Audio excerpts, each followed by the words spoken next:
Guys আর মাত্র কয়েক minute একটু পরে আমার বন্ধুর জন্মদিন। আজ করে সবার আগে উইশটা আমি করবো। এই তো দেখতেছি আমার বন্ধু লাইনাস আছে, ওরে ইনভাইট দি। বন্ধু happy birthday, many many happy Returns of the day. তোর জন্য জন্মদিনে অনেক অনেক শুভেচ্ছা রইলো। মানে কি বুঝতেছি না তো আমি কিছু। আজকে তোর জন্মদিন জানোস না? হ্যাঁ আমার তো খেয়াল ছিল না, তো কি হয়েছে?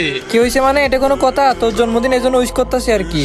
আমাকে উইশ করার দরকার নাই, আমি বার্থডে নিয়ে এত ইন্টারেস্টিং না। এটা তো শুধুমাত্র একটা ডে, এই দিন আমি জন্মগ্রহণ করছি, তো কি এমন হয়েছে? হ্যাঁ এটাই তো, আজকের দিনে যদি তুই জন্মগ্রহণ না করতি তাহলে আমি কি তোর মতো একটা বন্ধু পাইতাম?